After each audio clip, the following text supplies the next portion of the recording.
தந்து அடிமை ஒளிபரப்பி நீங்கள் வெளிப்படும் இயேசு கிறிஸ்துவின் நாமத்தில் பிதாவே ஒருவரால் தான் ஆமென் சொன்னாங்க. அப்ப எத்தனை பேர் தூங்கிட்டு இருக்கிறீங்க? எனக்கு ஆச்சரியமா இருக்கு. தீர்க்க தரிசனமா தூங்கிட்டு இருக்கீங்களா? கர்த்தருடைய ஆலயத்திலே அமர்ந்திருக்கும் போல் நாம் எப்படி இருக்க வேண்டும்? ஆவியில குளிராக இருக்க வேண்டும். அப்படித்தானே? இங்க எந்த அணிலும் காணுமே. ஒவ்வொரு மேலும் பெட்ரோல் ஊத்தி கொளுத்தினாதான் அணில் வரும்னு நினைக்கிறேன். தேவனுடைய சமூகத்தில் அமர்ந்திருக்கிற நீங்கள் எல்லாவற்றையும் மறந்து விட்டு ஆவியில அணிலாக இருக்கும் போல் பரிசுத்த ஆவியானவர் நான் பேசுற வார்த்தையில உங்களோட உள்ளத்திலே பேசுவார். இன்றைக்கு கர்த்தர் உங்களுக்கு கொடுக்கிற வசனம் எல்லாருக்கும் தெரிஞ்ச வசனம் தான்.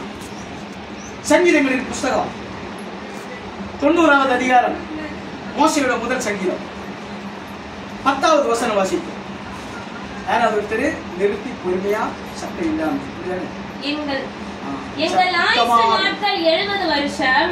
எங்கள் ஆயுசு நாட்கள் 70 வருஷம். 70 வருடம். பலத்தின் மிகுதியால் 80 வருஷமாய் இருந்தாலும் 80 வருஷமாக இருந்தாலும் அதன் மேன்மையானது வருத்தமும் சஞ்சலமுமே. பிரியமானவர்களே, இன்றைக்கு நான் உங்களுக்கு ஒரு ரகசியத்தை சொல்கிறேன். இந்த வசனத்தை நான் எவ்வளோ நாட்கள் எங்கே போய் பேசுகிறேன், வீட்டில் மட்டும்தான் கொடுத்தேன். அப்ப நான் இந்த வசனத்தை உங்களுக்கு மாண்டவர்கள் நான் கேட்டேன், அப்பா இது எப்படிப்பா சபையில பேசுவோம்? ஆவியானவர் என்னோடு பேசுனேன்னா தெரியுமா? என்னுடைய தாசனாக மோசைக்கு நான் கொடுத்த இந்த வாக்குதத்த வசனம், நீ சபையில பேசினால் என் பிள்ளைகள் வாழ வேண்டிய விதத்திலே வாழ்வார்கள். பேசணும். அப்ப அதுக்கு நான் வார்த்தை கொடுத்துட்டேன்.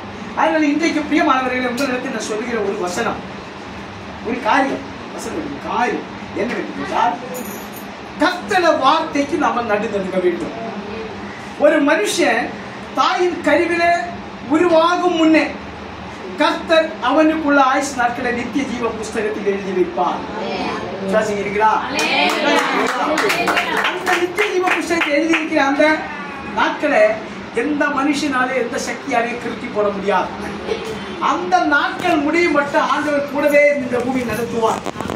ஆனா நீ வாழ்கிற நாட்களிலே அவருடைய சித்தத்தின்படி நீ வாழ்ந்து நன்மையான காரியங்களை செய்து கர்த்தருடைய நாமத்தை நீ மகிமைப்படுத்தி அவரை திருப்திப்படுத்துமானால் அந்த நாட்களில் இருந்து மறுபடியும் உனக்கு 10 வருஷங்களை கர்த்தர் அதிகமாக்கி கொடுப்பார். அதுதான் இந்த வசனத்தில் சொல்லி இருக்கிறது. அப்போ இப்ப நம்ம பிறக்கும் போதே தாயின் கருவியில தோன்றும் முன்னே அவர் எழுதிய பாரு, உனக்கு 50 வருஷம் தான்னாக்கா கண்டிப்பா 60வது வயசுல தான் சாகும். எப்படி எசேக்கியா ராஜா கண்ணீர் விட்டு தேவ சமூகத்தில் அழுதார். என்ன அழுதார்? ஆண்டவரே, உமக்கு முன்னாடி நான் உத்தமனாக இருந்ததும் நான் நன்மை செய்ததை நீ நினைத்தருள வேண்டும். வேற ஒண்ணு கேட்கல. ஆவியானவர் என்ன சொன்னாரா? உங்களுடைய ஆயுசு நாட்கள எத்தனை வருஷம்? 15 வருஷம் கூட்டி கொடுத்துருக்காரு. பத்தியா, கர்த்தர் இன்றைக்கு வேதாகம வசனத்தின்படி 10 வருஷம் தான். நான் என் ஆண்டவரிடத்தில் வச்சவனை வந்த பிறகு நான் அதே தான் கேட்டேன். என்கிட்ட சொன்னார், எசேக்கியாவின் வருஷங்களை நீட்டு போல 2 மடங்கு அவனுக்கு தான் கொடுப்பேன். இதுதான் கர்த்தர் நம்முடைய விருப்பத்தின்படி நமக்கு செய்த தேவன். நீங்க நினைக்கலாம், ஒரு சின்ன பலவீனம் வந்தவன அடுத்த முடிச்சு முடியாது. ஊழியக்காரர்கள் மூலமாக கர்த்தர் உங்களோடு தீர்க்க தரிசனமாக பேசினார். அந்த தீர்க்க தரிசன வார்த்தைக்கு தேவனுக்கு பயப்படுகிற மாதிரி நீங்க பயப்பட வேண்டும். அப்போ அந்த வசனம் உங்களோட வாழ்வில் நிறைவேறும். ஆசீர்வாதமான வசனமாக இருந்தால் நீடித்த நாட்கள் நம்ம காத்திருக்க வேண்டும். ஆனா நீடித்த நாட்கள் காத்திருக்கிறது இதயத்தை வேதனைப்படுத்துமா? இழைக்க பண்ணும், தைரியப்படுத்தும். விரும்பினது கைக்கு வரும்போது சொன்ன நன்மை தீமை அறியத்தக்க பலனை கொடுக்கிற விஷயம். அப்ப அந்த ஜீவ விஷயம் சொன்னா, நீங்கள் நான் இந்த பூமியிலே கர்த்தருடைய சத்தியத்தை அறிவிக்கிற பிள்ளைகளாக கர்த்தர் உங்களை உருவாக்குவார். அதுதான் அந்த 10 வருஷம். எல்லாருக்கும் இந்த பூமியில ஊழியம் உண்டு. ஊழியக்காரர்களுக்கு மட்டும் இல்லை. ஊழியக்காரர்கள் யாருன்னு கேட்டா, அனைத்தவர்களிலிருந்து தெரிந்து கொள்ளப்பட்டவர்கள் தான் ஊழியக்காரர்கள். எதற்காக தெரிந்து கொள்ளப்பட்டு கேட்டா, இப்ப இத்தனை பேர் நீங்க இருக்கிறீங்க, உங்களுக்கு போதகராக எங்களுக்கு தெரிந்து கொண்டிருக்கிறார். எதுக்கு கேட்டா, உங்களுக்கு தெரியாத காரியத்தை தெரியப்படுத்துவதற்காக. ஆனா நீங்கள் கர்த்தர் உங்களுக்கு கொடுக்கிற அந்த கிருபையின்படி தேவன் உங்களுக்கு கொடுக்கிற ரகசியத்தை நீங்க பெற்றுக்கொண்டு இலவசமாக பெற்றுக்கொண்டதை இலவசமாக வெளியே போய் கொடுக்க வேண்டும். அப்பொழுது பூமியில் உள்ள எல்லா ஜனங்களும் ரட்சிக்கப்படுவார்கள்.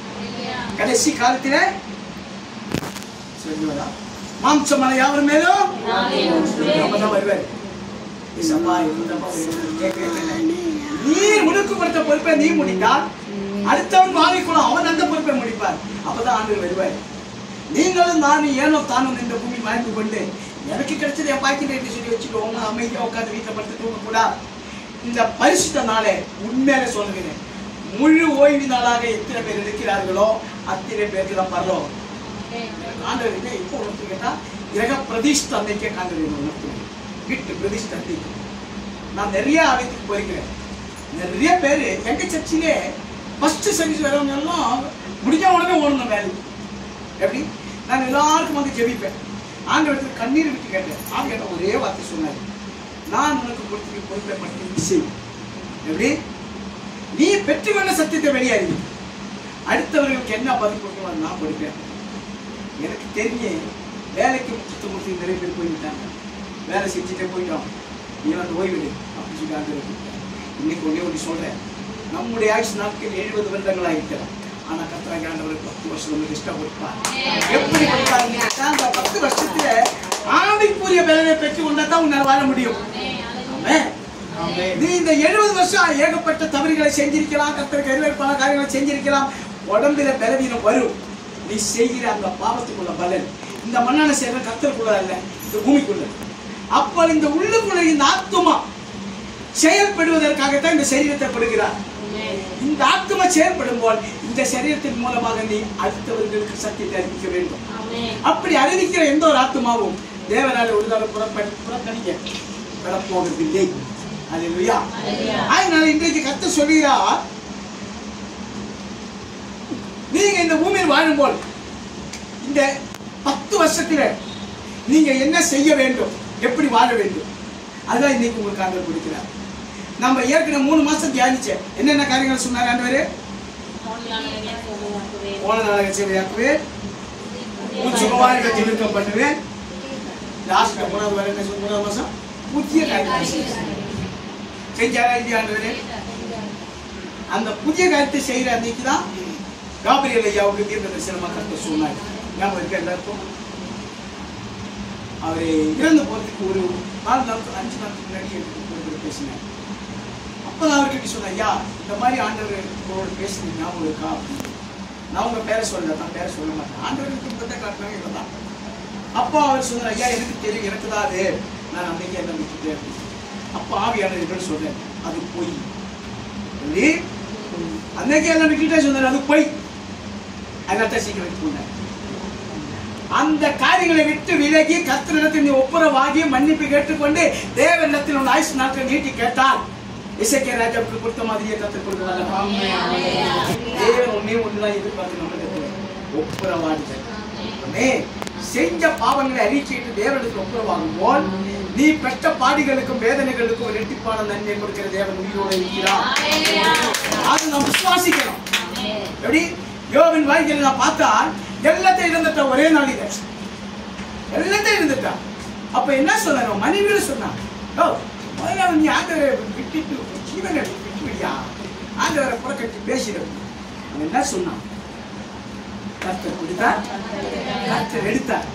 ஆனா கர்த்தர் நாமத்துக்கு அதான் இன்னைக்கு ஆண்டவர் இடத்தில் எல்லாருக்கும் ஒரே காரியம். எவ்வளவு பெரிய பிரச்சனைகள் வந்தாலும், பாடுகள் வந்தாலும், வேதனைகள் வந்தாலும், கஷ்டங்கள் நஷ்டங்கள் கண்ணீர் கவலை எல்லா இழப்புகள் வந்தாலும் சரி, நீ ஸ்தோத்திர பலியிட்டு கர்த்தரை மகிமைப்படுத்தினார். அதே தலையை உயர்த்தானவர்களே, இந்த நாளிலே இந்த மாசத்தோட கடைசி வாரத்துக்கு நாம் கடந்து வந்திருக்கிறோம். போன மாசம் கடைசி வாரத்திலே கர்த்தர் சொன்ன தீர்க்க தரிசனம் இந்த மாசத்துக்குள்ளே கர்த்தர் நிறைவேற்றினார். அதே மாதிரி இன்றைக்கு கர்த்தர் உங்களுக்கு அத்தனை பேருக்கு நடத்தி சொல்கிறேன். இந்த பூமியில் உள்ள நாட்களோட 10 வருஷம் நான் உங்களுக்கு எக்ஸ்ட்ரா கொடுக்கிறேன். எதற்காக? உண்மையாக கர்த்தருக்காக வாழ்ந்தார். கர்த்தருக்காக உண்மையாக வாழ்ந்தார். மரணம் இல்லாத ஒரு வாழ்க்கை ஆத்மாவுக்கு கொடுக்க அவர் அவருடைய ராஜ்யத்தில் அவரோடு கூட எதிர்பார்வை வைப்பதற்கு அவர் வாக்கு கொடுத்தார். தேவராயிருக்கிறார். அந்த தேவன் இன்றைக்கு உங்களுக்கு சொல்கிற வார்த்தை, மனுஷன் ஆயுசு நாட்கள் 70 வருடங்கள் தான் கர்த்தரோட கடைசி கணக்கு. ஆனால் ஒவ்வொருவருடைய விசுவாசத்தின்படி தேவனுடைய சித்தத்தின்படி வாழுமானால் அது அநேகமாய் கற்றுக்கணும். எப்படி பாருங்க, 96வது வயசுல எப்படி ஆரம்பத்தில் அவர் குடும்பம் ஆண்டவர் அறியாக்கப்படும். ஆனால் இன்னைக்கு 270 சபைக்கு அவர் தரப்பி அவர் 96வது வயசுல இறந்தார். நான் பெருமைக்கு சொல்லலை. எங்க அப்பா உங்களோட இந்த நான் இன்னைக்கு இவ்வளோ பெரிய சபைக்கு தலைமை போகிறேன். போன மாதம் ஒருத்தர் என்னோட ஒரு ஃபோட்டோ அனுப்பிச்சு வச்சேன். ஒரு சகோதரர் கிராம ஊழி செய்கிறவங்க என் ஃப்ரெண்டு தான். அதில் ஒரு என் நேரத்துக்கு கூப்பிட்டு நான் போகல, ஃபஸ்ட்டில் போயிட்டு போகிறது. அப்போ அவர் எனக்கு ஒரு மெசேஜ் அனுப்பிச்சார். பாஸ்டர் ஜான் பாபு ஐயா தமிழ்நாடு சபைகளுக்கே தலைமை போகிறவர் அப்படின்னு சொல்லி அனுப்பிச்சு வச்சுட்டான். என்னன்னா எனக்கு ஒன்றும் புரியலையே அப்படின்னு. அப்படியே மனதார் போயிட்டது மேலே கையை வச்சாண்டு எடுத்து சொல்லி, இந்த பெருமை எனக்கு வேண்டாம்.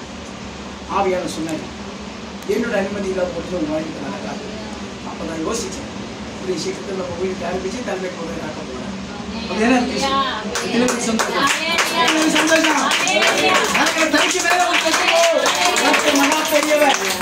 அந்த தேவன் ஒரு காரியத்தை திட்டம் போட்ட எந்த மனுஷனாலே எந்த சக்தியாலே தடை செய்ய முடியாது.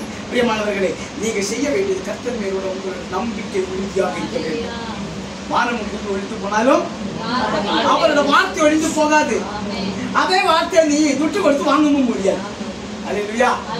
உன்னோட பலத்தினால பராக்கிரமத்தினால ஒன்றும் செய்ய முடியாது. ஒழுங்கார் படிக்கிட்டு பாரு, ஒழுங்காட்டு பாருங்க, உடனே உடனே கஷ்டப்படுத்தார். அல்லேலூயா. அதனால இன்றைக்கு கர்த்தர் உங்களுக்கு சொல்லுகிற இந்த 10 வருஷம் நாம் எப்படி வாழ வேண்டும் அதுதான் சொல்லுங்க. வாசிப்போம். எரேமியா தீர்க்கதரிசியின் புஸ்தகம்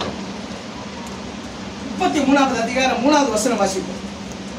என்னை நோக்கி கூப்பிடு, என்னை நோக்கி கூப்பிடு, அப்பொழுது நான் உனக்கு உத்தரவு கொடுத்து நீ அறியாததும் உனக்கு எட்டாததுமான பெரிய காரியங்களை உனக்கு அறிவிப்பேன். பெரிய காரியங்களை உனக்கு அறிவிப்பேன் சொல்கிறார். இந்த வார்த்தையை விசுவாசிக்கிறேன். ஆண்டவராகிய இயேசு கிறிஸ்து இந்த பூமியில் பிறப்பதற்கு 700 வருஷங்களுக்கு முன்னே தீர்க்கதரிசியால் உரைக்கப்பட்ட இந்த வசனம் இன்றைக்கு உயிரோடு இருக்கிற வசனம். இன்றைக்கு உங்களை என்னையும் வாழ வைக்கிற வசனம். இன்றைக்கு கர்த்தர் உங்களுக்கு வாக்கு கொடுக்கிறார். உங்களுடைய 10 வருஷம் நான் உங்களுக்கு எக்ஸ்ட்ரா கொடுக்கிற நாட்களில் நீங்க எப்படி நடக்க வேண்டும்? முதலாவது கர்த்தரை நோக்கி கூப்பிட வேண்டும். அல்லேலூயா. மனுஷன் தேடி போக கூடாது. வேலை இல்லையா, வருமானம் இல்லையா, வீட்டுக்குள்ள மனதார் படிக்குது, அடுத்தவன் தேடி போகாதே, அவனுக்கு அடிமையாயிடுது. நீ வீட்டுக்குள்ள மனதார் போயிட்டு கர்த்தருக்கு அடிமையாயிடு. உன்னை வெளியே கொண்டு போய் தலை உயர்த்தி உன்னை எதிர்பார்த்ததுக்கும் அதிகமாக உனக்கு கொடுப்பார். நான் ஒரு நாள் குறிப்பிட்டிருக்கிறேன். அதிகமானவர்களே, நம் கர்த்தர் நம்மளோட வாழ்க்கையில பெரிய காரியங்களை செய்யணும். கர்த்தர் நல்லவர், அவர் கிருபை என்றும் உள்ளதுதான், அவர் நல்லவர் தான். ஆனா உன்னை என்ன நடத்துகிற அவர் மகா பெரியவர். அவர் நம்மளோட வாழ்க்கையில பெரிய காரியங்களை செய்யறதுனால இன்றைக்கு நீங்கள் நான் உயிரோடு அந்த பூமியில் இருக்கிறோம். பிரியமானவர்களே, அப்போ அந்த கர்த்தருக்கு நம்ம எப்படி நன்றி செலுத்துவது கேட்டால், முதலாவது அவரிடத்தில் கேட்கணும். அப்ப நான் என்ன செய்ய வேண்டும்? அப்போ அவர் சொல்கிறார், நான் உனக்கு மறுபடியும் கொடுத்து நீ அறியாததும் உனக்கு எட்டாததுமான பெரிய காரியங்களை நான் உனக்கு அறிவிப்பேன் சொல்கிறேன். அப்ப இந்த பூமியில் நான் வாழும் நாட்களே கர்த்தர் பிள்ளைகளுக்கு அறியாதது எட்டாதமான நிறைய காரியங்கள் இருக்குதுல்ல. ஆனா நம்ம தேவனுக்கு எல்லாமே எப்படி கர்த்தர் சகலத்தை அறிஞ்சவர். நீங்க நினைக்கிற வீட்டுல உட்காந்து ஒரு சிறு ஜபம் பண்ணிட்டு பட்டு தூங்கிடுவேன். தூக்கம் வந்தா ஏந்து உட்காந்து என்ன ஆண்டவருக்கு தூக்கம் பண்றேன்னு சொல்லுவேன். ஆனா நீங்க நினைச்சீங்க அவர் பார்க்கணும், சகலமும் அவர் பார்த்து கொண்டிருக்கிறார். சகலமும் பார்த்து கொண்டிருக்கிறார். அந்த தேவன் இன்னைக்கு உங்களுக்கு சொல்லுகிற வார்த்தை, முதலாவது அவரை நோக்கி கூப்பிடணும், மனுஷனை நோக்கி கூப்பிடக்கூடாது. அதன் பிறகு இந்த 10 வருஷத்துக்கு நீங்க எப்படி வாழ வேண்டும் அதான் கர்த்தர் இன்னைக்கு உங்களுக்கு நடத்துகிறார். நீங்க நினைக்கிற நான் நேரம் ஆலயத்துக்கு போறேன், ஒரு வாரம் நான் முடங்க மாட்டேன், 52 சண்டையும் நான் போய்கிட்டு இருக்கிறேன், எனக்கு எனக்கு ஒரு நாள் ஒரு நாள் அப்படி நினைக்கக்கூடாது. நீ உண்மையாக அவரை தேடுகிற பிள்ளையாக இருந்தால் ஒரு பொண்ணாவது நீ கடமைக்கோசம் ஆலயத்தில் உட்காந்து போனால் நிச்சயம் உனக்கு பிரச்சனைகள் வரும். கர்த்தர் உண்மையை மட்டும் இருக்கிறார். உண்மை உள்ளவரிடத்தில் பிரியமாயிருக்கிறார். உண்மை உள்ள மனுஷன் பரிபூர்ண ஆசீர்வாதம் என்ன தெரியுமா? பரலோக ராஜ்யத்தில் அவரோடு கூட நீங்களே பாருகிறதாம் பரிபூர்ண ஆசீர்வாதம். அல்ல இந்த பூமியில அடுக்குமாடி வீடு கட்டி வாடகை கொடுத்து சம்பாதிச்சு சாப்பிட்டு கொடுக்கிறது இல்ல. கர்த்தரோடு கூட பரலோக ராஜ்யத்திலே மரணம் இல்லாத ஒரு வாழ்க்கை இந்த ஆத்மா அனுபவிக்கிறது தான் உண்மையான பரிபூர்ண ஆசீர்வாதம். அந்த ஆசீர்வாதத்தை நீங்க பெற்றுக்கொள்ள வேண்டுவதற்காகத்தான் கர்த்தர் 10 வருஷம் எக்ஸ்ட்ரா கொடுக்கிறார். அப்ப நம்ம எவ்வளவு பாவங்கள் செஞ்சிருப்போம் அந்த அதுக்கு முன்னாடி அந்த பாவங்களை எல்லாம் கர்த்தர் மன்னித்து மறந்து விட்டு 10 வருஷத்துக்கு உனக்கு எதிர்த்து கொடுத்தது கேட்டா நீ எந்த விதத்திலாவது நீ பகவம் வரணும், நரகத்துக்கு ஒரு ஆத்மா கூட போகணும். அப்ப நம்ம என்ன செய்யணும்? நிச்சயம் நான் மறிச்சா நான் பண்ணணும் தான் போவே அப்படின்னு எந்த ஆத்மாவால் சொல்ல முடியும். கருங்களை நான் போவேன் கண்டிப்பா. அந்த அளவுக்கு பாடுகளை செலுத்தேன். கருகளை யாரும் இல்லை. இன்னைக்கு கர்த்தர் உங்களுக்கு சொல்லித்தரேன் என்னென்ன செய்ய வேண்டும் என்று. ஆமே, அதற்கு கீழ்ப்படிந்து அடுத்த தடவை நாம் பார்க்க வைக்கிற சாட்சிகளை கொடுப்பான். அல்லேலூயா. நாம் செய்ய வேண்டிய அடுத்த முதல் காரியம் அவரை வந்து கூப்பிட வேண்டும். இரண்டாவது நாம் என்ன செய்ய வேண்டும் சொல்லுங்கள? சங்கீதங்களின் புஸ்தகம் 20வது அதிகாரம் 6வது வசனம் எடுத்து வாசிப்போம்.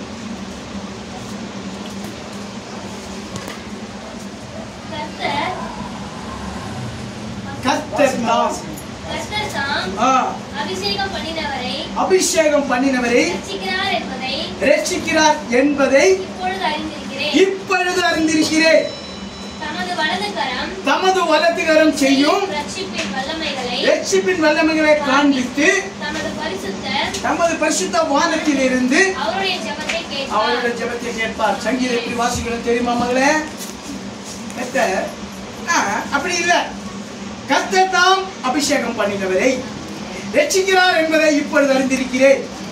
தமது வலது கரம் செய்யும் ரட்சிப்பின் வல்லமைகளை காண்பித்து தமது பரிசுத்த வானத்தில் இருந்து அவருடைய ஜெபத்தை கேட்பார். இப்படிதான் வாசிக்கணும். எப்படி? சங்கீதம் வாசிப்பதற்கு ஒரு ஒழுங்குமுறை இருக்கிறது. இப்படி நீ வாசிக்குமானா கர்த்தருடைய நிச்சய ஞானத்தினால நிரப்புவார். எங்கே நம்மள செலவு நிற்க வர மாட்டார். எனக்கு நிறைய பேர் கேட்பாங்க, ஐயா நீங்க பெரிய பட்டம் படிப்பு படிச்சிருக்கீங்க. நான் அப்ப கேட்பேன், பெரிய பட்டம் படிக்கிறதா தூக்க முடியாத அளவுக்கா அப்படியே கேட்பேன்.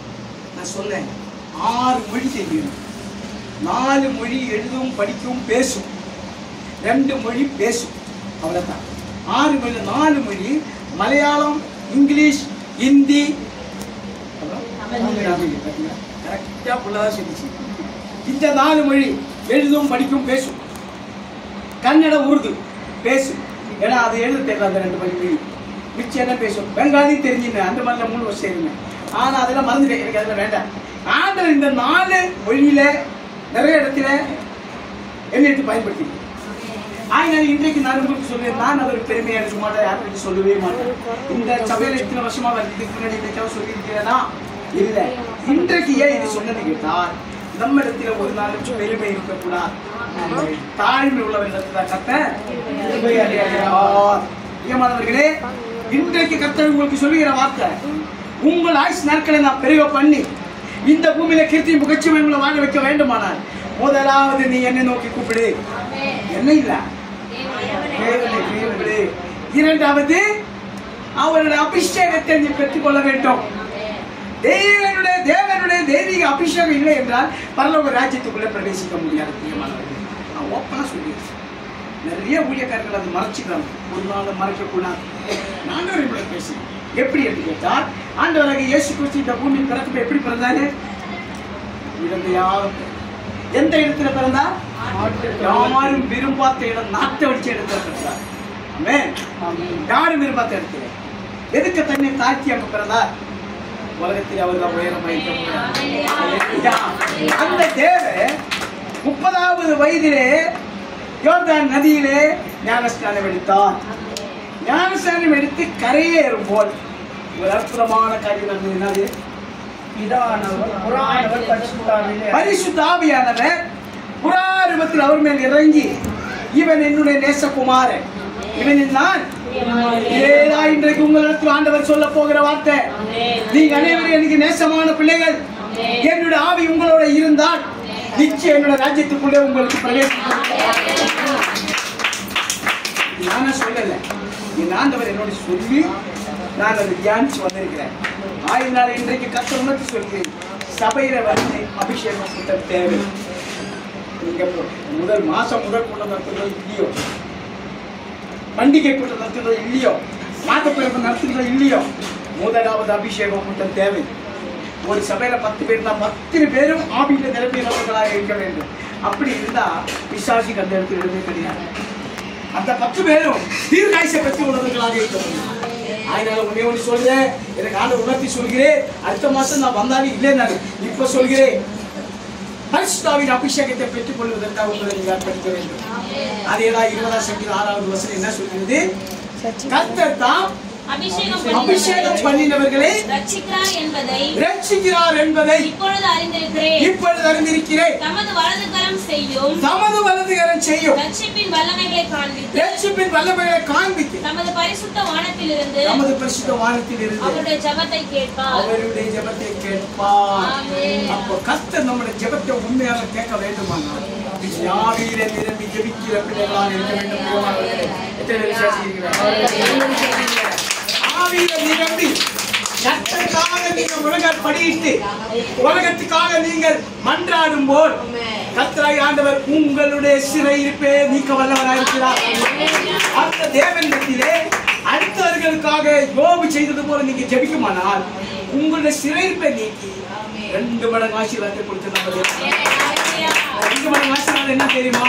1 நீடித்த நாட்கள், இனி வந்து தேவையான ஆசீர்வாதம், கையில் பிரயாசங்கள், வருமானங்கள், இருக்கிற வீட்டுக்கு எல்லாத்தையும் கொடுப்பாரு. ஆனால் நீங்கள் நான் செய்ய வேண்டியது முதலாவது அவர் அபிஷேகத்தை பெற்றுக் கொண்டு ஒவ்வொரு நேரங்களில் நீ ஜெபிக்கும் போது ஆவியில நிரம்பி ஜெபிக்கணும். அப்பொழுது ஜெபத்துக்கு விரோதமா எழுகிற சத்துரு அந்த ஏரியா உங்களை இருக்காது. அதான் 122 சங்கீதம் 7ஆம் வசனம் என்ன சொல்லுகிறது?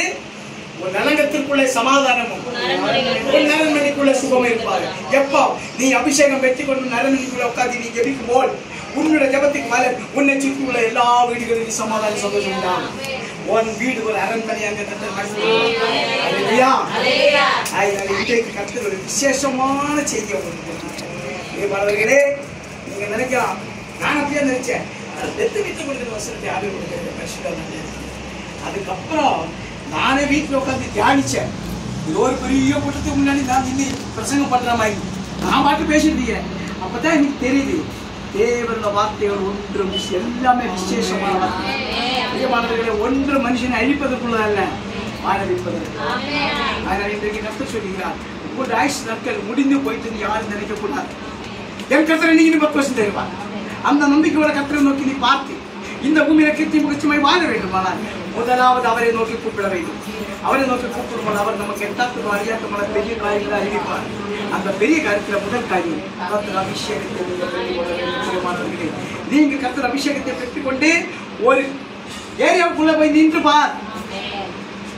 பிசாசேன அலறி அடிச்சு ஓடுவான். ஆவியானவர் அந்த இடத்தில் உன் மூலமாக செயல்படுவார். உண்மையில கர்த்தர் மகா பெரிய தேவன். அப்படிப்பட்ட ஒரு அபிஷேகத்தை நீங்க பெற்றுக்கொள்ள வேண்டுமானால் ஆலயத்தில் வந்து காத்திருந்து இருக்க வேண்டும். உபவாசப்படுறதுக்கு எத்தனை பேர் இருக்கீங்க? 1 2 3 அவ்வளவுதானா? 4 உபவாசப்படுறதுக்கு தான் நீ காத்திருந்து கேட்க வேண்டும். ஆண்டவருக்கு அபிஷேகம் எப்படி உபவாசத்தாலும் ஜெபத்தாலும் அல்ல, இந்த பாதை உன்னை விட்டு போகாது. எந்த பாதை? பிசாசானவன் பாதை. அந்த பாதை உங்களுக்கு எல்லாமே தடையாக இருக்கும். அந்த தடையை உடையணும் வேண்டுமானால் நீ ஆவியில நிரம்பி ஜெபிக்கணும். அல்லேலூயா. ஒரு கரலபா சரபரல ரிக்கபரல ரிக்கரலபா ஓ சிரக்கரக்க பரல ரிக்கரலபா தூரி ரபரல ரிக்கரலபா. பரிசுத்த ஆவியானவர் கூட்டாங்க எல்லாம் விடுதலை உண்டு, அங்கெல்லாம் ரட்சிப்பு உண்டு, அங்கெல்லாம் சந்தோஷம் உண்டு, அங்கெல்லாம் ஜெயம் உண்டு. ஜெயத்தை கொடுக்கிறார். அதனால நீங்கள் தான் செய்ய வேண்டிய முதல் காரியம் அவரை நோக்கி கூப்பிட வேண்டும். 2வது அபிஷேகத்தை பெற்றுக் கொள்ள வேண்டும். அவன் அபிஷேகத்தை பெற்றுக் கொண்டார் உன்னுடைய ஜெபத்தை நிச்சயம் அவர் கேட்பார். எப்படி அவருடைய வல்லதிகாரம் செய்யும் ரட்சிப்பின் வல்லமைகளை காண்பிச்சு உன்னுடைய ஜெபத்துக்கு அவர் பதில் கொடுப்பார். ரட்சிப்பின் வல்லதிகாரம் காமிக்கும் வல்லமை என்ன தெரியுமா? பல்லவ ராஜ்யத்துக்கு போக வேண்டிய வழி. அதான் உண்மையான ரட்சிப்பு. அல்லேலூயா. அந்த ரட்சிப்பை பெற்றுக் கொள்ளணும். நான் ஞானசன் ரட்சிக்கப்பட்ட ஞானசன் எடுத்து நான் ஆண்டவருக்காக வாழ்ந்து கொண்டிருக்கிறேன். பூமி வரத்தான் முடிஞ்சு போயிட்டு அந்த வாழ்வு. அல்லேலூயா. கர்த்தர் வருகிற நியாயத்தீர்ப்பு நாள் அவருக்கு தீர்ப்பு இருந்தாதான் உள்ள. ஆனா இன்றைக்கு கர்த்தர் சொல்கிறேன், அவர் அபிஷேகத்தை பெற்றுக்கொண்டு அவருக்காக எந்த மகனோ மகளோ இந்த பூமியில் உண்மையாக வாழ்ந்து கொண்டிருந்தார். உங்களுக்கு நியாய தீர்ப்பே கிடையாது. அல்லேலூயா. நியாயப்பட்ட ஒரு பாக்கியம் உங்களுக்கு கிடைக்க வேண்டுமானால் நீங்க பூமியில் வாழ்கிற நாட்கள் கர்த்தருக்காக உண்மையாக வாழ வேண்டும். உண்மையோட மனுஷனா பரிபூர்ண ஆசீர்வாதம். அந்த பரிபூர்ண ஆசீர்வாதம் தான் பரலோக வாழ்க்கை. அல்லேலூயா. கொள்ள வேண்டுமானால் ராட்சூரியை மட்டும் செய்யா போறாரு. சத்தியத்தை அறிவிக்க அந்த சத்தியத்தை பெற்றுக் கொள்ள முதலாவது ராட்சூரியத்துக்கு போற 1 மணி நேரம் பண்ணுவீங்களா? 2 1 மணி நேரம் வச்சுக்கோ. 1 மணி நேரம் ராட்சூரியம் பண்ண போறேன். எவ்வளவு நேரம் வீட்டில் உட்காந்து 6 மணி நேரத்துக்கு எவ்வளவு நேரம்? 1 மணி நேரம். 1 மணி நேரம் நீ ராட்சூரியம் செய்ய போகிற ஒரு மகளாக இருந்தா 3 மணி நேரம் முழங்கால நீ ஜெபிக்கணும். உங்களால முடியுமா? நாங்க பண்ணிட்டு நீங்க இந்த பிரசங்கம் பண்ற இல்லாட்டி நிலந்திருக்க முடியாது. விசாசனம் நம்ம கட்டிடுவோம். மருத்துவமனை ஊழியர் எல்லாரும் செய்ய முடியாது. நான் 6 வருஷம் செஞ்சேன். எந்த மருத்துவமும் போறாங்க. அவன் வருஷக்கணக்காக படுத்துட்டு இருக்கிற என்ன வியாதி டாக்டரே தெரியாது. நான் கிட்ட போயிருந்தா எங்க உட்காந்து ஆடு பேமெண்ட் விட்டா மறுநாள் டிஸ்சார்ஜ் ஆகி போயிடுவோம். அவனுக்கு வியாதி கிடையாது, விசாசம். அதே மாதிரி நிறைய ஹாஸ்பிட்டல் எருமைக்கு சொல்லிடுறேன். கர்த்தர் அபிஷேகம் பண்ண மறுநாளிலே இருந்தே எடுத்து உபயோகப்படுத்தார்கள். ஏனென்றால் பரிசுத்த ஆவியானவருக்கு விரோதமான ஒரு காரியத்தை சந்தித்து உயிரோடு எழுப்பது இருக்கிறார். அல்லேலூயா. அந்த கர்த்தர் நம்மோடு கூட இருக்கிறார். அந்த தேவன் ஒன்று சொன்னா சொன்னபடி செய்கிற தேவன். நீங்க அதை கேட்டுக்கொண்டு அதன்படி நீங்க நடக்கிற பிள்ளைகளாக இருக்க வேண்டும். அப்போது உங்கள் ஆயுசு நாட்களே நீடிக்க பண்ணுவார். அல்லேலூயா. அப்ப நம்ம முதலாவது செய்ய வேண்டியது அவரை நோக்கி கூப்பிடணும். மனுஷன் நோக்கி கூப்பிடாது. உடம்பு முடியலையா? தலைவலியா? நேரம் மெடிக்கல் ஷாப்பில் போயிட்டு சாரிடா சாரிடா ஹாஸ்பிட்டல் முதல்ல நீ மனகார் படி. உனக்கு சாரி வேணுமா, ஹாஸ்பிட்டல் வேணுமோ, சுகம் வேணுமோ அவர் தீர்மானம் பண்ணுவேன். நான் அப்படிதான் ஊற்றுறேன். நான் இப்போ உண்மை சொல்றேன். ஒரு 3 நாளுக்கு போன வாரம் இந்த மூக்கில் 13 ரத்தம் வந்துச்சு. அப்போ என்ன சூடு ரத்தம் வந்துச்சு. அப்போ பாசி பேர் என்ன ஜெபம் பண்ணி மெசேஜ் கொடுத்து கொடுத்தோடனே என் ஃப்ரெண்டு சொன்னா, ஐயா அது வந்து இல்லை இந்த சூடு மேலே சூடில் உட்காந்து ஜெபம் பண்ணுறேன். முந்தான நாள் அதாவது நேற்று சனிக்கிழமை முந்தின நாள் நைட்டு 10:30 மணிக்கு நான் உட்காந்து ஜெபம் பண்ணிட்டு இருக்கேன். அதான் நேற்று ஈவினிங் போகலாம் கூட்டத்துக்காக மெசேஜ் ரெடி பண்ணிட்டு இருக்கேன். ஜெபம் பண்ணிட்டு இருக்கேன். திடீர்னு இந்த மூக்கில் ரத்தம் வந்துச்சு. கட்சி துணி எடுத்து தொலைச்சேன். தொலைக்க வந்துட்டே இருக்கு. எனக்கு பயமாயிடுச்சு. அப்புறம் எவ்வளவு பெரிய துணி இப்படி வச்சா ஊத்துது. ஆஹா அவ்வளோதான் நம்ம முடிஞ்சு போச்சு நினைக்கிறேன். இப்படியா மனுஷன் நினைச்சிட்டு மனகார் பண்ணிட்டேன். கர்த்தாவே என்னில் ஏதாவது குறைகள் இருந்தால் இதை நான் ஒப்புரவாகிறேன். என்னை மன்னிச்சு ஏற்றுக்கொண்ட உண்மையாக இருந்தார் இந்த நிமிஷமே இந்த பிளட்டை எந்த பிசாச்சு வர வைக்கிறாலும் அவன் தலையை ரசிக்கணும். எனக்கு விசுவத்தை கொடுத்தா வாய்ப்பு அப்பா அதுக்கு முன்னாடி நான் யோசிச்சேன். அப்புறம் யோசிச்சேன் ராயப்பேட்டை ஹாஸ்பிட்டல் உருவாக்குறது என்ன ஆண்டது. அதே 18 டாக்டர் சொன்ன செத்து ஒரு அப்பா சொன்னார் நீ உயிரோட இருக்கு. நேரம் பண்ணிட்டேன். ஜெபம் பண்ணேன். துணி வச்சு ஜெபம் பண்ணி ஆமே சொன்னேன். நேர போய் வாஷ்பீஸில் போய் மூஞ்சி மட்டும் போய்ட்டு வந்து உட்காந்து மறுபடியும் ஜெபம் பண்ணி முடிக்க அதில் இந்த நிமிஷம் அதுக்கு தான் கர்த்தர் சொல்லுகிறார். இந்த பூமியில் வாழ மாட்டேன். கர்த்தர் அபிஷேகத்தை தெரிஞ்சு கொண்டு நீங்கள் வாழ வேண்டும். ஏன்னா பிசாசு சோதனை கொடுப்பாங்க. கிறிஸ்தவர்களுக்கு சோதனை உண்டு. எனக்கு ஆண்டவர் சொன்னார் உங்களுக்கு இந்த பூமியில் உத்தரவு உண்டு. ஆனாலும் திருடன் கொள்ளுங்க. திருடன் சொன்ன என்ன தைரியம் கேட்டு வந்தாலும் பார்த்துக்கலாம். கண்டிப்பாயிடும். எப்படி ஆலமலை என்ன சந்திக்க முடியும்? எங்க அப்பா என் கூட இருக்கிறார். எனக்கு ஒண்ணு ஆகாது. நினைச்சு பாரு கண்டிப்பா ஒண்ணு ஆகாது.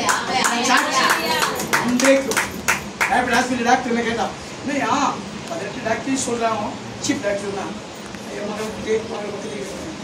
மேல ஒன்றும் பண்ண முடியாதுமா சொல்லி என்ன கேட்டா ஐயா உங்களுக்கு பயமா இருக்கு. நான் இருக்க பயப்படுறேன். நீங்க தான் பயப்படுறேன். ஏன் சொன்னேன் நீங்க பண்ண ஆபரேஷன் சரி இருந்து நான் வெளியே போய் சொல்றேன். என்ன பண்ணுவேன் அப்பதான் அவருக்கு தெரியும் நான் ஒளி காத்தீங்க. அப்புறம் மறுநாள் அவர் என்ன ஒவ்வொரு நாளும் பார்க்கிறேன். ஒரு நாளைக்கு குறைஞ்ச 10 வழிகள் வருவாங்க எனக்காக ஜெபிப்பதற்கு. என் கஷ்டப்பட்டு கொண்டு வருவான். இன்றைக்கு சொல்லிடுறேன் ஜெபமே ஜெபமே நம்மளுக்கு ஜெயத்தை கொடுக்கிற ஒரே ஒரு காரியம் ஜெபம். அந்த ஜெபத்துக்கு ஜெயத்தை யாரு கொடுக்கிறார்? அந்த தேவன் அபிஷேகத்தில் நிரம்பி ஜெபிக்க வேண்டும்.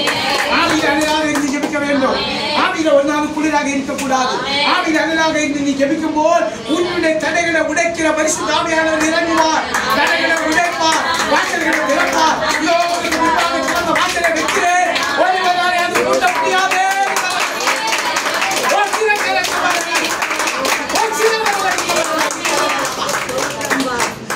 வருமானத்திலே ஒன்று செய்ய முடியல என்று வேதனையோடு சகோதரிக்கு அன்பு மகளே, இதோ கர்த்தர் சொல்லுகிறார், உன் வருமானத்தை நான் ஆசீர்வதிக்க போகிறேன். என்னோட வார்த்தையை நீ விசுவாசம் ஏற்றிக் கொண்டால் கூடி சீக்கிரத்தில் நான் உனக்கு அற்புதம் செய்வேன். நீ செய்ய வேண்டிய ஒன்னே ஒன்று, ஒருத்தனையோடு என்னை நோக்கி பார்த்து சோத்திரம். உங்க வார்த்தைகள் இருந்தாலும் பொய்யாத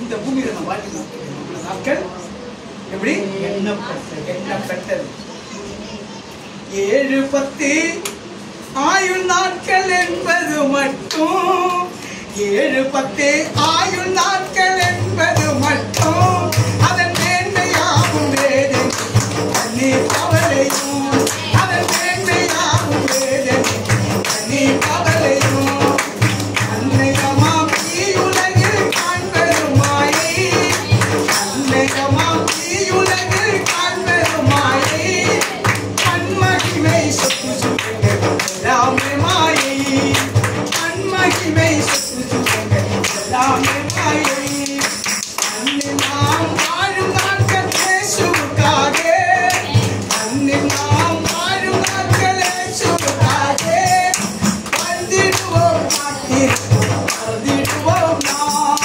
வாழ்ந்திடுவோம் வாழ்ந்திடுவோம் நாம் அன்னையமாம் தீயுலகில் காண்பெருமாயை அன்னையமாம் தீயுலகில் காண்பெருமாயை அன்மகிமை சொத்து சுகங்கள் எல்லாமே மாயை அன்மகிமை சொத்து சுகங்கள் எல்லாமே மாயை.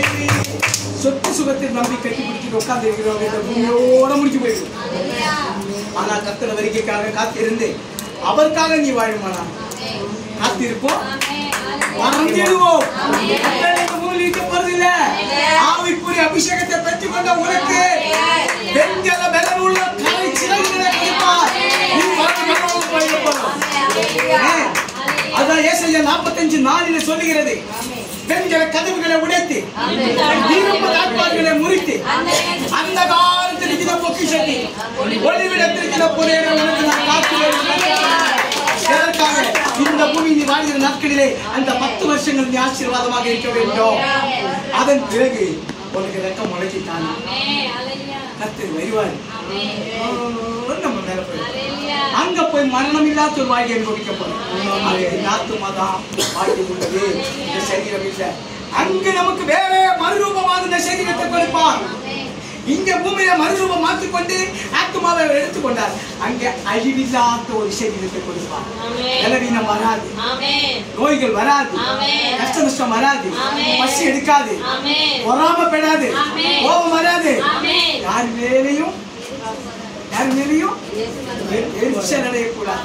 அப்படிப்பட்ட ஒரு வல்லமையான மண்மயமாமிய உலகில் உள்ள சரீரம் அல்லது ஆவிக்குரிய சக்தியை கற்றுக் கொடுக்கும் போல் அந்த ஆவிக்குரிய சக்தியை பெற்றுக் கொண்டு உன்னுடைய ஆத்மையிலே பார வேண்டுமா அபிஷேகத்தை பெற்றுக் கொண்டுதான். அபிஷேக ரகசியத்தை எந்த கோயில் சொல்லி கொடுக்க மாட்டேன்.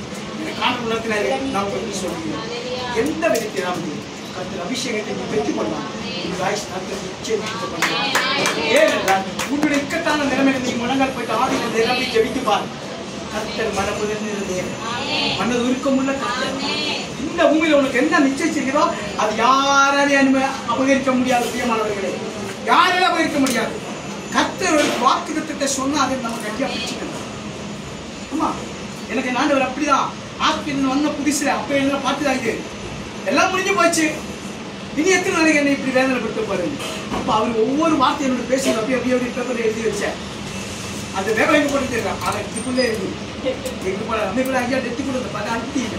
அங்கே எங்க சர்ச்சில் பிரதமர் கீபோர்டு எல்லாம் முடிஞ்சதுக்கப்புறம் அந்த பாஸ்டர் வந்து என்ன கட்டி இந்த பாட்டு எதுன கையில வேலை எடுத்துங்க. ஆனா டீச்சர் கொடுத்தாரு. அப்புறம் மனுஷக்குள்ள அவளை ரத்தமாக மையினாலே பலகையில் அவர் எடுத்துட்டார். மறைந்து போனார். அதனால நம்ம ஆக்ஷன் நாட்கள் 7, 10, 1000 நாட்கள் 80 மட்டும். அதன் மேன்மையாகவும் வேதனையும் கண்ணீர் கொண்டு தான் சொல்லுவேன். அதனால நீ 80 வயசு வரைக்கும் இருக்கலாம் மகனே அப்படின்னு நான் பெருமைக்கு சொல்லலை. நான் என்ன டாக்டர் எனக்கு 3 மாசம் தானே டைம் கொடுத்தேன். 3 மாசத்துக்குள்ள முடிஞ்சிடும் அப்படின்னு 3 மாசத்துக்குள்ள முடிஞ்சிடும் சொன்னேன். எங்க அப்பா சொன்னாரு, இல்ல நீ இருக்கு இன்னும் எப்படி வேத வசனத்தின்படி நீ இருக்கு அப்படின்னு சொல்லி. இப்ப வேத வசனத்தில் என்ன சொல்லப்பட்டிருக்கிறது? என்ன வாசிச்சேன்? 90 சங்கீதம் 10ஆம் வசனம்.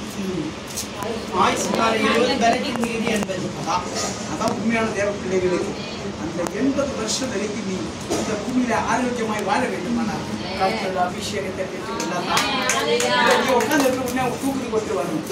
எப்படி? அதுதான் ஆயிரம் நீங்கள் நான் செய்ய வேண்டியது தேவனுக்கு நம்ம அர்ப்பணிச்சு கொண்டு உங்கள் அபிஷேகத்தை பெற்றுக்கொண்டு நீங்களும் நான் ஜெபிக்கிற ஜெபத்துக்கு கண் எதிர்த்து நடக்கணும். உண்மையான தேவ பிள்ளை. அல்லேலூயா. அப்போ நம்ம இப்ப 3 காரியங்களை சிந்திச்சல. என்ன 3 காரியம் சொல்லுங்க.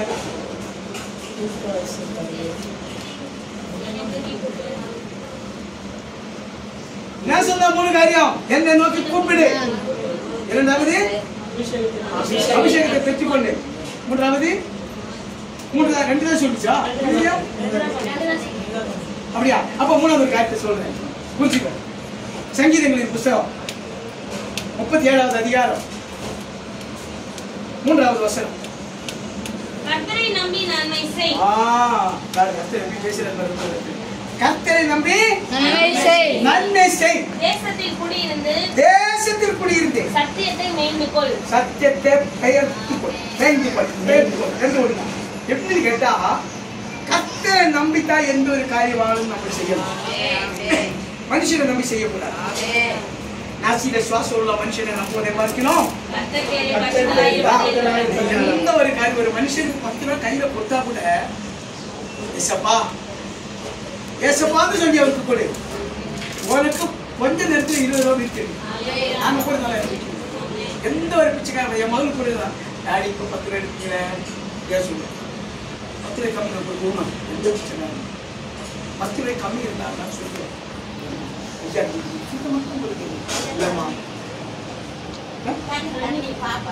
இல்லம்மா இருக்கிற மட்டும் கொடுக்கிறேன். ஐயா நீங்க சொன்ன உதவாது அதை இருக்கிறது அப்படியே கொடுத்துருவேன். மறுநாள் அதே வழி வரும் அம்மா வருவான். நான் எவ்வளவு கொடுத்தேன்? 3 மடங்கு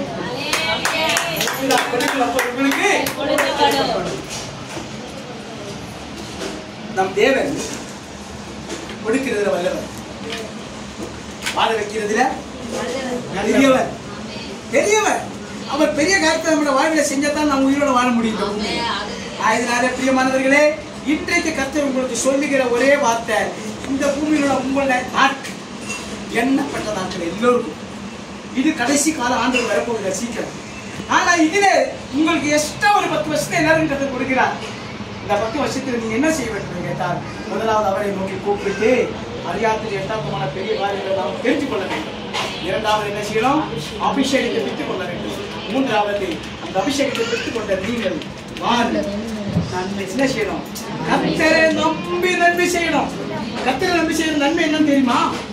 வாய்க்கு பணத்தை கொடுக்கிறது இல்லை.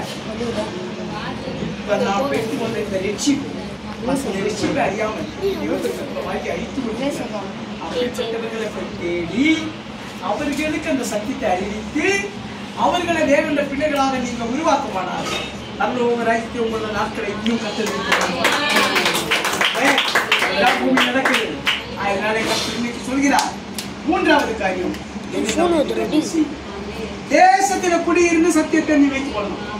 எந்த தேசத்தில? இந்த தேசத்தில குடியிருந்து சத்தியத்தை நீ வைத்துக் கொள்ளும் போல் பரலோக ராஜ்யத்திலே கர்த்தர் சமூகத்தில் ஆத்துமாக்கள் ஆதாயமாகும். முதலாவது அங்கே உட்கார.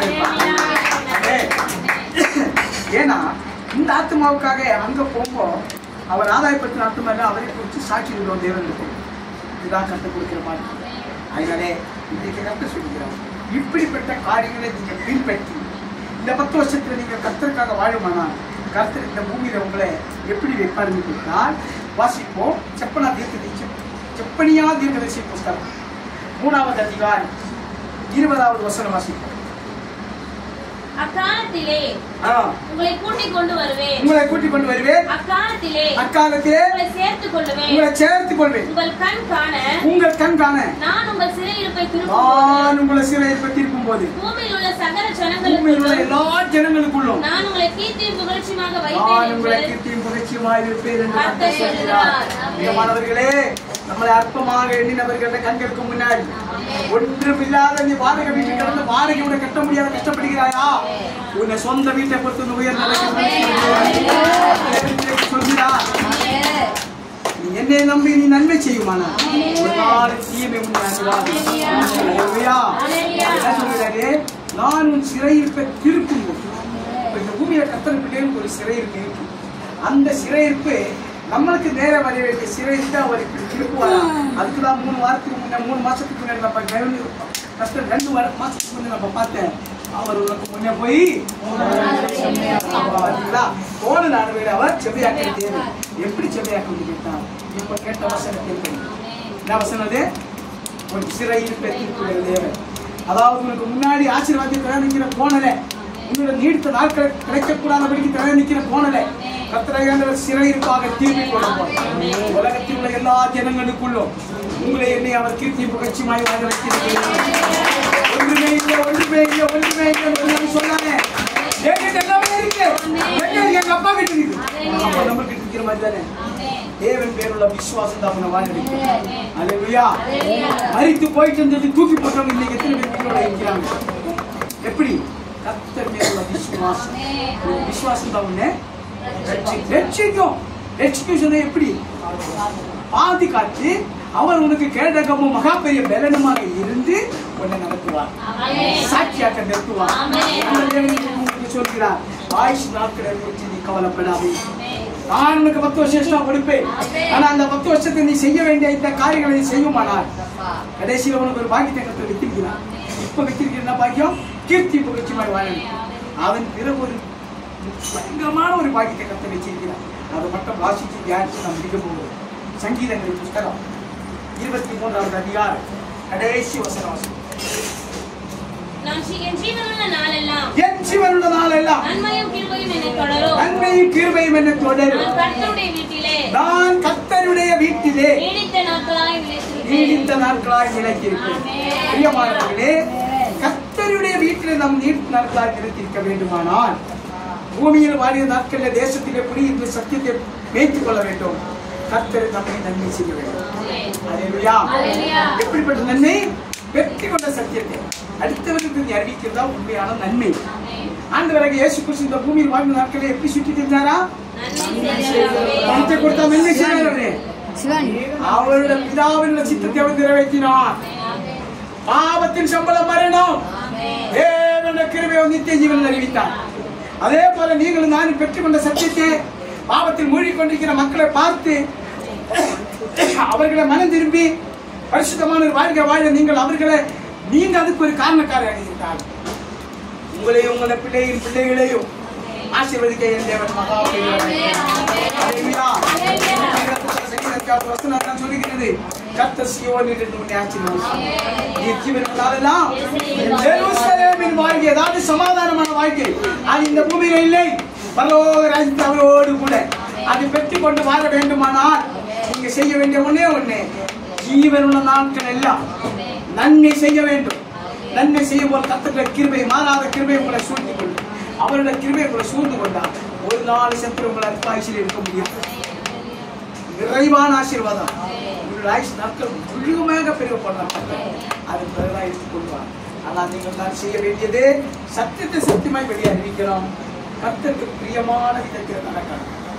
பாவத்தை தெரிஞ்சு கர்த்தர் உணர்த்தின பிறகு நான் அப்படியே விட்டுட்டேன்னு சொல்லி மறுபடியும் அதை பின்பற்றினால் நிச்சயம் கொடுக்கப்படும். அப்பதான் சொன்னார்கள் வார்த்தை ஏற்று நிற்கும். நீ அதுக்கு கீழ்ப்படியவில்லை என்றால் நான் உங்கள் வாழ்க்கையில பட்சிக்கிற அக்கினியாக செயல்படுவேன்.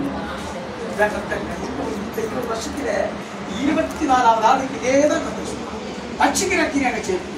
பட்சிக்கிற அக்கியாக செயல்படுவது எத்தனை பேருக்கு அத்தனை பேருக்கு பூமியில கிடையாது. உங்களிடத்தில் கர்த்தர் என்று சொல்கிறார். இந்த வார்த்தைகளை கேட்டு இதன்படி நடந்து கர்த்தர் உங்களுக்கு கொடுத்த நீங்க ஆதாயப்படுத்துமானது. நீங்களும் சரி, உங்களுடைய பிள்ளைகளும் சரி, பிள்ளைகளும் சரி, உங்களுடைய தேசமே ஆசீர்வதிக்கப்படும். அதுக்கு நீங்க காரணக்காரங்க இருக்க வேண்டும். அல்லேலூயா, அல்லேலூயா. கண்ணி செஞ்சது கர்த்தர் மகா பெரியவர். உங்களுடைய என்னுடைய வாழ்க்கையில் ஒரு பெரிய காரியத்தை செய்வதற்காக நீங்கள் உங்களுக்கு தெரியாத ரகசியத்தை இதுக்கு முன்னாடி உங்களுக்கு தெரியுமா? இந்த ரகசியம் தெரியாது. ஒரு ஜுவரம் வந்தா முடியல அவர்கிட்ட முடிக்க வச்சுல இதுதான். ஆனா இன்றைக்கு சொல்லுகிறார், முடிவும் துவக்கமும் என்னிடத்தில் துவக்கி வைக்கிறவர் தான் முடிப்பாரு. இந்த மனுஷன் அதை முடிக்க முடியாது. மனுஷனுக்கு தெரிஞ்சதை அவன் செய்வான், மனுஷனுக்கு தெரியாத காரியங்களை தான் கர்த்தர் நமக்கு செய்வான். அதான் சொன்னாரு, நீ என்ன நோக்கி கூப்பிடு, அப்போ நமக்கு மறுத்தரம் கொடுத்து நீ அறியாதது எட்டத்துமான பெரிய காரியங்களே நான் கருவிப்பேன். எப்பொழுது நீ என்ன நோக்கி கூப்பிடும் போதுதான், நீ தேவனை நோக்கி கூப்பிடாத மனுஷனை நோக்கி ஓடி போனான், அந்த மனுஷன் மூலமாகத்தான் எல்லாம் அடிக்க வேண்டும். அதனால இன்றைக்கு கர்த்தர் சொல்கிறார், நான் உங்கள் மரண படுக்கையை மாற்றி போடுகிற தேவன். அதற்காகவே தான் நான் மரணத்தை ஜெயித்து உயிரோடு இருக்கிறான். நம்ம தேவன் எதற்காக மரணத்தை ஜெயித்தார்? உங்களை என்னை வாழ வைப்பதற்காக. இந்த பூமியில கீர்த்தி புகழ்ச்சியுமாய் வாழ வைத்தார். நீண்ட நாட்களாக அவன் ராஜ்யத்தில் நிலைப்பான வைக்கிறேன். நன்மை கிருபை என்ற ஜீவன நாளில் என்ன தொடருது? நான் கர்த்தரை வீட்டிலே நீண்ட நாட்கள் ஒரு வாழ்க்கை எங்க இருக்கு நமக்கு? கர்த்தர் வீட்டில் நீண்ட நாட்களாக நிலைத்திருக்க வேண்டுமானால் இந்த 10 வருஷம் கர்த்தருக்கு உண்மையான விதத்தில் வாழ வேண்டும். அப்படி நீ வாழுமானால் நீ நேர இங்கே போலாம். ஆபரகாமின் வழியில இழைப்பாரலாம். நியாயத்திற்கு நல்ல கர்த்தர் ராஜ்யத்தில் இழைப்பாரலாம். நியாயத்திற்கு அப்படிப்பட்ட ஆட்டு மக்களுக்கு கிடையாது. அதனால இன்றைக்கு கர்த்தர் முதலாவது பரிசுத்தத்தாலே ஆலயத்துக்காக செலவு பண்ணணும். இந்த நேரத்தை 6 நாள் நமக்காக உழைக்கிறல்ல. சனிக்கிழமை நைட்ல போய் ஓவர் டைம் எல்லாம் செய்யற, காலையில வா ஆட்டோமேட்டிக்கா உட்காரு. நைட் 8 மணிக்கு ஏற்று தெரியுமா? நான் படுத்துக்கு 1:30 மணிக்கு 2 காலுக்கு என்னை எழுப்பி விட்டேன். ஒருத்தர் காலத்தில் அதுக்கு முன்னாடி தூக்கம் வரைக்கும் ஒருத்தர் போன் பண்ணான். இந்த மாதிரி தூங்க முடியல, காதில் எவ்வளோ பேசுகிற மாதிரி இருக்குது, வயர்களை ஏறிக்கிறது.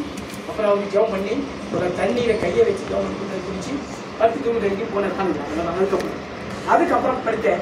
1:45 என்னை எழுப்பி விட்டாரு. நான் 3:30 மணிக்கு நான் அலாரம் வச்சிருக்கேன் அப்படின்னு படுத்தேன். 2 காலுக்கு எழுப்பி விட்டேன். மறுபடியும் ஜெபம் பண்ணேன், மறுபடியும் படுத்தேன். 3:05 எழுப்பிட்டேன். அதை இதுக்கு மேலே தூங்குற மாதிரி எல்லாம் வச்சு அடிக்கணும் அப்படி சொல்லி நேரம் மனப்பட்டேன். 40 நிமிஷம் ஜெபம் பண்ணேன். அது பேர் அலாரம் வச்சுருந்தேன். கரெக்டாக 5:10 வெளியே வந்துட்டேன். பஸ் ஸ்டாப்பில் உட்காந்துருக்குது. பஸ்ஸு என்னைக்குமே வர பஸ்ஸு வந்தான், நிறுத்தாத போயிட்டான். அப்போ தான் ஆண்டவர் என்னப்பா இது, நான் டெய்லி போகிற பஸ்ஸு தேவை, எந்த பஸ்ஸு அப்போ இங்கே பஸ்ஸில் கரெக்டாக அங்கே போனால் டீ கிடைக்கும், எல்லாம் கிடைக்கும். இன்னைக்கு அப்போ ஒன்றுமே இல்லையா? அப்பா கேட்டேன் வரும்போது அப்பா ஃபோன் பண்ணி கேட்டேன், ஐயா எங்கே இருக்கிறேன்? நான் கந்தை கிளம்பி கேட்டு அப்போ டீ எடுத்து வந்துட்டீங்களா? வேற டீ சர்ச்சில் போட்டுருக்கேன். நமக்கு என்ன வேணும்? சத்து தடை செய்வோம். அவர் தடைகளை உடைக்கிறது. நமக்கு முன்னாடி போவார். தடைகளை உடைக்கிற யோசுவாவின் தேவன் நமக்கு முன்னாடி போவார். அந்த தேவனுக்கு நம்மை அர்ப்பணிக்க வேண்டும். நமக்கு கற்றுக் கொடுக்கிற நீடித்த நாட்களை அவருக்காக வாழ்க்கை அவரோடு கூட இழைப்பார்கள் நம்ம அர்ப்பணிப்போம். அதற்காக கற்றுக் கொடுத்த இந்த வார்த்தைகளை எழுதி வச்ச வார்த்தைகளை வீட்டில் போய் தியானிக்கணும். எழுதி வச்ச பேப்பரை கொண்டு போய் வச்சுட்டு மறுநாள் காலையில் கடையில் போய் மல்லிகை சாமான் வாங்கி சுற்றி போகிறதுக்கு இல்லை, அது படிக்கணும். தினமும் ஒவ்வொரு வசனமா படிக்கணும். அடுத்த தடவை நான் வரும்போது எல்லாரும் இடத்துல கேள்வி கேட்பேன், விட மாட்டேன். ஆன்சர் சொல்லாதவங்க எல்லாம் வெளியாக்கி சொல்றேன். அடுத்த ராஜ்யத்தில் இதுதான் நடக்கும். அவரோட சித்தத்தின்படி நீ இல்லைன்னா உன்னை வெளியே அனுப்பிச்சு வச்சிருவோம். நேரம் நரகம்தான்.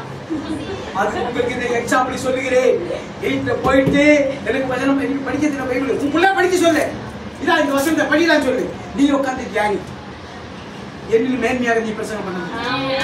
நான் ஒன்று பைபிள் காலத்தில் போய் சம்பாதிச்சு படிச்சு பட்டம் படிக்க வரல. என் ஆண்டோட பாதத்தில் அமர்ந்திருந்து கேட்ட காரியம் தான் எல்லாமே அவர் கொடுத்த ஞானம் தான். எங்க அப்பா எனக்காக சர்ச்சை கட்டி டெடிகேஷன் பண்ணது அன்னைக்கு எனக்கு ஞானஸ்தானம் கொடுத்தேன். 13வது வயதில் கிட்டத்தட்ட 500 பேருக்கு மேலே ஐபிசி சர்ச்சை எல்லா வயசான அந்த தேசமே எங்களை பார்க்கணும். எனக்கு ஒருத்தருக்கு ஞானஸ்தானம் கொடுத்தேன். ஆனா ஞானஸ்நானம் கொடுத்த என்னுடைய 13ஆவது வயசுல ஞானஸ்நானம் எடுத்தேன். 17ஆவது வயசுல அவனுக்கு போயிட்டு இருப்பாங்க. நான் நேர பின்மாற்றி போயிட்டேன். உலகத்துக்கு சொந்தமாயிட்டேன். கர்த்தருக்கு எனக்கு எந்த சம்பந்தம் கிடையாது. ஆனா அந்த நேரத்தில் செய்யும் குடும்ப பொறுப்பை எனக்கு ஒப்படைச்சு போனாரு. தம்பிக்கு தங்கச்சிக்கு எல்லாம் கல்யாணம் பண்ணி வச்சு ஆளுக்கு 2 பிள்ளை கொடுக்குறது. நான் ஒரு இடத்துல போய் கல்யாணம் பண்ணி மாட்டி கர்த்தர் அதான் எனக்கு வந்து மாட்ட வச்சுட்டாரு. வாலிப வயசுல செஞ்ச பாவத்து வீட்டுக்கு 11 வருஷமா தனியா நின்று கர்த்தருக்காக உண்மையாக வாங்கிட்டு கர்த்தர் சொன்னார், நான் தான் உன்னை பிரிச்சுட்டு எதுக்கு கேட்டா நீ எனக்கு சொந்தமானவன், அது எனக்கு அறிவிப்பான பாத்திரம், உனக்கு என்ன செய்யணுமோ அது நான் நேர்த்தியான நேரத்தில் நான் செய்து முடிப்பேன். இப்போ நீ என்னோட வேலையை மட்டும் செய்ய. அதன் பிறகுதான் அதையும் சொல்றேன், நான் உன்னை உடைச்சு உருவாக்கி உபயோகப்படுச்சு. உடைச்சாரு டாக்டர் தூக்கி போட்டாருன்னா அவள் முடிஞ்சு போச்சு. என் தேவன் சொன்னேன், இது மேல்தான் துவக்கம். எப்படி இப்போ 4 வருஷமா கர்த்தருக்காக உழைச்சு முக்கியமானவர்களே. ஒரு 3 மாசம் முன்னே போனேன். இன்னொரு ஆபரேஷன் பண்ண சொன்னேன். சத்தாங்க பண்ண மாட்டேன், என்ன வேணா பண்ணிக்கிறேன். உங்கள்கிட்ட சாட்சி சொன்னேன்ல, நீங்க எல்லாம் ஜெபம் பண்ணீங்களா இல்லையா? சுகத்தை கொடுத்துருக்காங்க. எந்த ஆபரேஷன் பண்ணிருக்கீங்க? தேவன் மகா பெரியவர். அந்த பெரிய தேவனத்தை நம்ம அர்ப்பணிச்சு கொண்டு நீங்க எடுக்க வேண்டிய பொறுத்தனை ஒன்னே ஒன்றுதான், பரிசுத்த நாளை ஓய்வு நாளாகி இருக்க. பரிசுத்த நாளை நீ ஓய்வு நாளாகி இருக்காமல் அன்றைக்கு வேலைக்கு போய் 10,000 சம்பாதிச்சாலும் கர்த்தர் 1,00,000 ரூபாய் செலவு. நான் அனுபவத்தில் சார் அந்த 10,000 ரூபாய் சம்பளத்தை நீ வாங்காமல், ஆண்டவரே நான் உங்களை நம்பி இருக்கிறேன், நான் உங்களை நம்பி நன்மை செய்கிறேன், தேசத்தில் நான் குடியிருந்து சத்தியத்தை மேய்த்துக் கொள்கிறேன், நீ எனக்கு செய்ய வேண்டிய செய்தி கேட்டா அவன் 10,000 கொடுக்குறாங்க, அவனுக்கு 1,00,000 கொடுக்குறான். 10 மடங்கு அந்த தேவனுக்கு நம்ம தாய்த்துவோம், அர்ப்பணிப்போம். கர்த்தர் சொல்ல இந்த வார்த்தைகளை எல்லாம் பெற்றுக்கொள்வோம். நீடித்த நாட்களால் பூமியில் வாழ்வோம், மரணமில்லாத வாழ்க்கை பரலோகத்தில் சுதந்திரித்துக் கொள்வோம். அதற்கு நீங்க செய்ய வேண்டிய இந்த 3 காரியங்களை நீங்க பின்பற்றி கர்த்தருக்காக வாழும்போது 2 ஆசீர்வாதத்தை உங்களுக்கு கொடுத்திருக்கிறார். முதலாவது கீர்த்தி முக்கியமாய் வாழ வைப்பார். இரண்டாவது அவருடைய ராஜ்யத்தில் இடைப்பட வைப்பார். இந்த தேவனுக்கு நம்ம அர்ப்பணிப்போம். நேரம் முடிஞ்சு எல்லாரும் ஒரு அர்ப்பணிக்கிறோம். கர்த்தர் நம்ம பேசின வார்த்தைகளுக்கு நன்றி செய்யணும். எல்லாரும் இடத்தில் ஆழத்தில் நன்றி ஸ்தோத்திரம் இடக்கூடாதுல்ல, அப்படிதானே? ஸ்தோத்திரம் வெளியிடக்கூடாது. சோத்திரமாய் இடுகிறவன் என்னை அப்ப எல்லாரும் யாரும் மௌனமா இருக்க கூடாது. எல்லாரும் முழங்கால் போட்டு ஸ்தோத்திரம் இடுங்க. ஸ்தோத்திரம் துதி எடுத்தால் யார் ஓடுவான்? சாத்தான் ஓடுவான். சாத்தான் தான் நமக்கு எதிரி. அவன் ஓடிடுவான். அவன் ஓடினா உனக்கு வெற்றி. அல்லேலூயா. நீ அப்பதான் அவன் பின்னாடி ஓடணும். அவன் விட்டு ஐயோ என்ன விட்டு அவன் ஓடுவான். நீ வெற்றியை தேடிக்கொண்டு அவன் பின்னாடியே ஓட வேண்டும். கர்த்தருடைய நாமத்தை மகிமைப்படுத்தும்படியாக நன்மையான காரியங்களை செய்வதற்காக ஓட வேண்டும். அடுத்தவர்களை சொத்து சுகத்துக்காக ஆசைப்பட்டு ஓடக்கூடாது. கர்த்தருடைய நாமத்தை சொல்லி நன்மை செய்து ஒன்றுமில்லாதவர்களுக்கு கொடுக்கும்படியாக கர்த்தருடைய கரங்களை நிரப்பும்படியாக நீ ஜெபிக்க வேண்டும். அப்படி செய்யும்போது கர்த்தர் உனக்கு எல்லாவற்றையும் கொடுத்து நீ ஆசீர்வதிக்க வல்லவராய் இருக்கிறார். அந்த தேவனுக்கு நம்மை காண்பிப்போம். அவர் நிச்சயமாகவே உங்களுக்கு கொடுக்கிறார். அல்லேலூயா. கூடாதது எதுவும் இல்லை.